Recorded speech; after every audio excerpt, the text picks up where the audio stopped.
Il y a un an, l'épisode où les filles éveillent s'offrir des démons sorti, nous offrant un combat des plus spectaculaires et humoristiques. Il y a aussi Seng Jinwoo versus Igris de l'incroyable solo leveling ou Sukuna versus Jogo. On peut dire que l'année 2024 nous a gâtés. Ouais.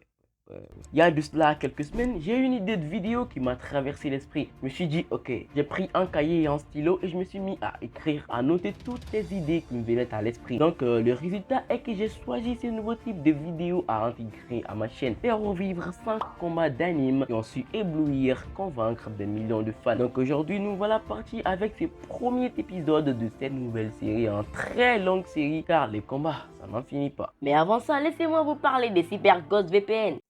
Tu t'es trompé de pub là, on est sur ma chaîne. Oh putain, c'est ta chaîne, Shams?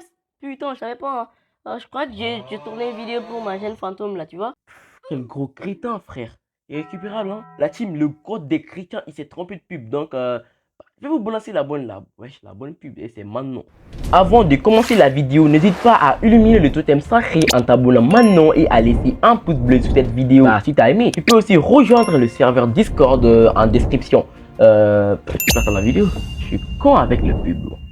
Sukuna versus Makora. Ça y est, Megumi n'a plus de choix. Il va donner le tout pour le tout en invoquant son plus puissant familier, Makora, dont la force n'a d'égal que l'imagination. Mais lui, il a osé se tenir face à cette bête inarrêtable avec le sourire aux lèvres et une aisance à couper le souffle. C'est bien lui, Sukuna, le roi des fléaux et le plus puissant de tous les exorcistes. C'était de la folie pour quelqu'un d'autre de défier ce familier qui, je vous le rappelle, n'obéit pas à son propre maître. Sukuna fait face à la bête, le silence règne. La roue de Makora se met à bouger et puis paf, le combat commence. L'offensive de la bête est contrée par le roi des fléaux qui applique avec une bonne droite. Le combat a l'air presque trop facile pour Sukuna, mais Makora ne se laisse pas faire pour autant, écrasant le roi des fléaux contre des gros bâtiments. Sukuna esquive les nombreux assauts de Makora, des coups de poing et des tranchants de la part de Sukuna, mais la bête se régénère à chaque fois. Sukuna prend comme du plaisir avec ce combat. On dirait qu'il se bat contre un petit débutant. Il a des pluies de coups de la part de Makora, toutes bloquées par Sukuna qui l'envoie balader dans les airs avant de l'envoyer valser. Et là, l'animation du zinzin, une déferlante de voitures volantes se rure vers le roi des fléaux, mais cela n'a suffi que de lui arracher un large sourire. Là, ils font du carnage dans la ville et Sukuna met Makora à terre. Mais c'est pas fini, le général Céleste continue ses assauts. Le combat reprend de plus belle avec des acrobaties spectaculaires et à couper le souffle. Des coups de poing, des tranchants, la ville de Shibuya souffrait. Makora n'était pas calmé, il voulait se faire notre roi des fléaux préféré. Se servant de débris et des trains, il envoyait des tas de projectiles vers Sukuna. Mais jusqu'à présent, cela ne suffit pas pour acculer le roi des fléaux qui s'amusait comme un petit fou.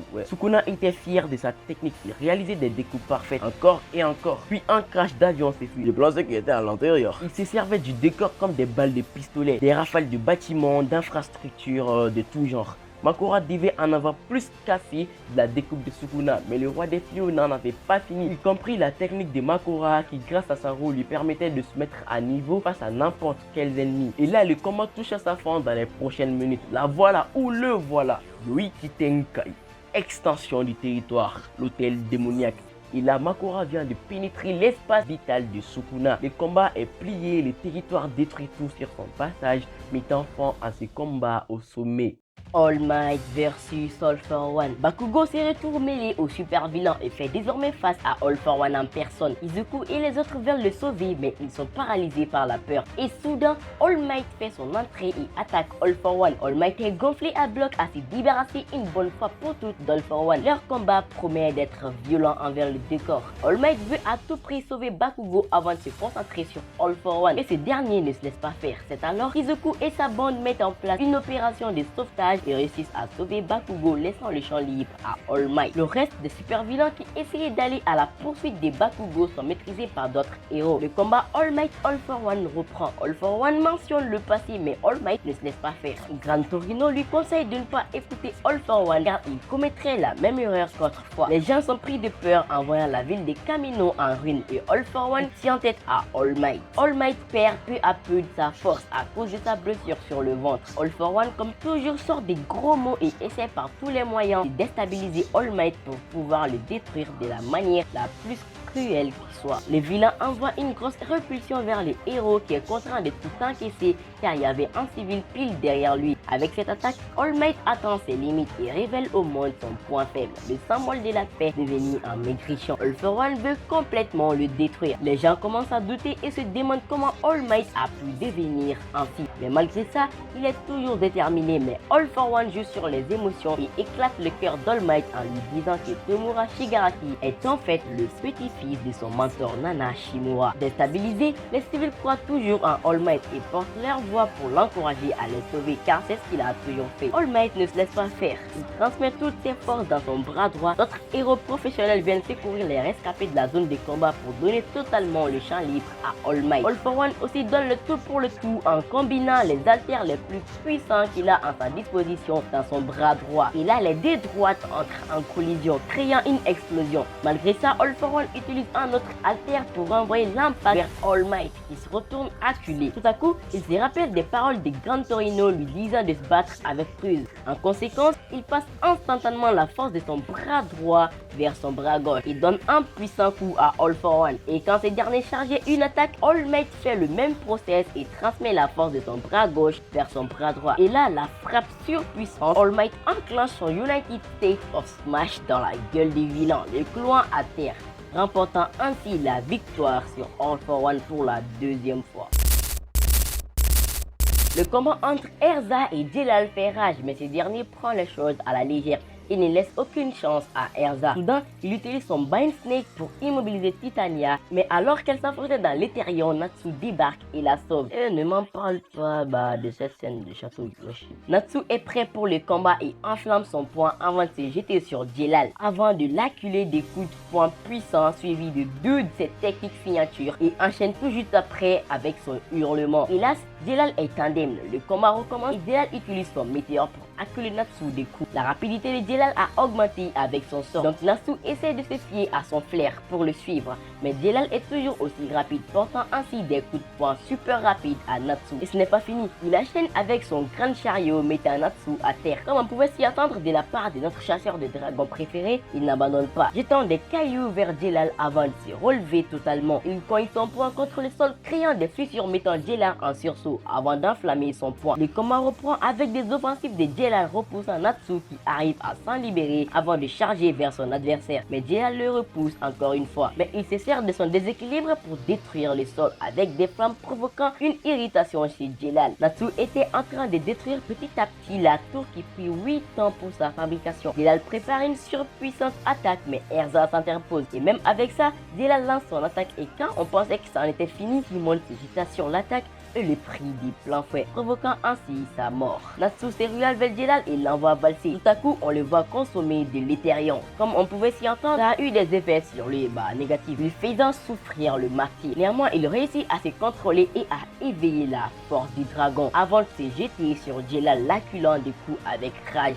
Mais Jelal utilise son sort pour se dégager. Alors qu'il pensait être assez haut, Natsu se propulse vers lui et lui porte un coup en plein ventre, l'envoyant valser. Mais il se reprend et charge un puissant sort. Et quand il voulut lancer, la blessure qu'Erza lui avait portée plus tôt fait effet, donnant largement le temps à Natsu de charger vers lui en pleine puissance et en pleine vitesse et porte un coup de poing stratosphérique à Jelal, mettant fin à sa folie céleste avant de se tenir fièrement ressortant victorieux du combat. Ichigo versus Ulquiorra. Ulquiorra s'apprêtant à en finir avec Orihime, ressent la pression spirituelle d'Ichigo qui apparaît pour sauver son camarade. Camarade.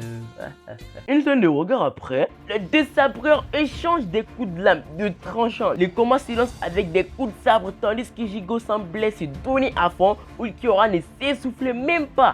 Mais soudain, Ichigo donna un tranchant à Ulquiorra, le forçant à reculer. Ichigo s'élança vers Ulquiorra qui encaissa tout. Orihime fut attaqué par d'autres Arrancar. Ichigo pour la sauver lança un Getsuga Tensho vers Ulquiorra qui l'encaisse avant d'envoyer un zéro envoyant valser Ichigo. Ichigo pouvait désormais se focus sur son combat car Oryu avait débarqué pour faire face à Yami qui s'était débarrassé des trois Arrancar, les trois perturbateurs là. Wesh. Voyant ses amis sains et saufs, Ichigo sortit le grand jeu et met son max de holo avant de se plonger dans le combat avec Ulquiorra. Se tenant haut sur un gros bâtiment de Las Noldies, Ulquiorra libéra sa forme Libération et entailla Ichigo. Malgré son max de holo, Ichigo se retrouve acculé par Ulquiorra.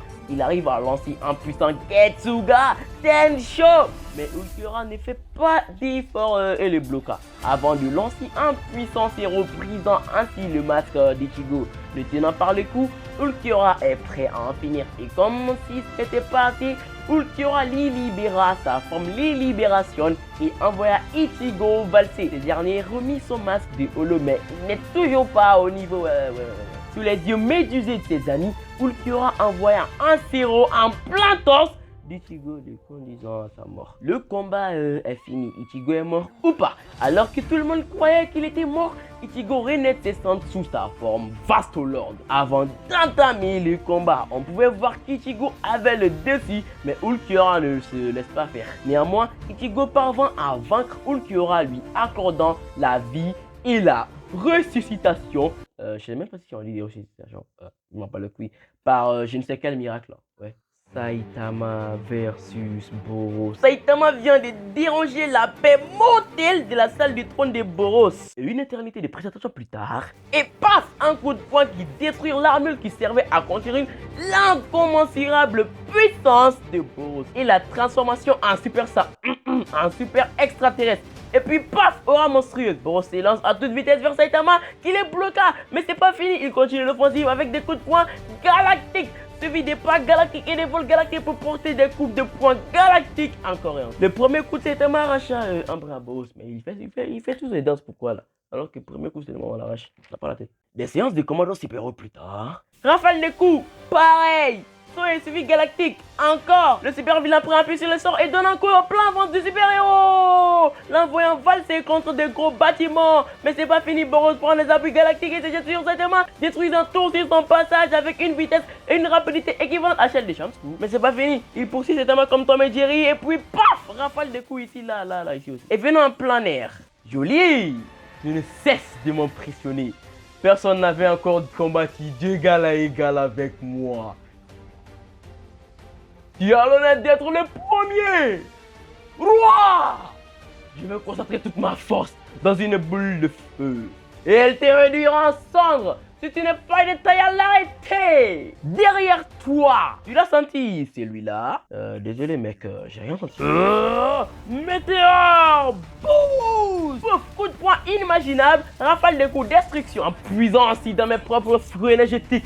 Je peux augmenter ma vitesse et ma force de façon exponentielle au-delà des limites biologiques et de toute la vitesse qu'elle a dans son fion depuis sa naissance, Boros donnant un coup de pied stratosphérique à Saitama, l'envoyant volter pour s'écraser contre la lune. Une séance de balade lunaire plus tard, de toute sa colère et sa férocité, Boros s'est vers Saitama qui l'envoie volter avec un coup de poing, le faisant craser du sang au passage. Mais Saitama n'a pas fini, là c'est des coups de poing ordinaires. Boros est résigné, il s'apprête à sortir la même technique que Freezer, vague de destruction planétaire.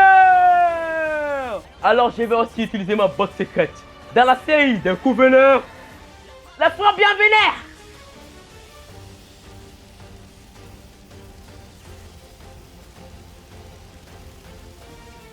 Moi, voilà, je l'ai dit, la phrase de Saitama là, c'est trop, voilà, moi je l'ai dit.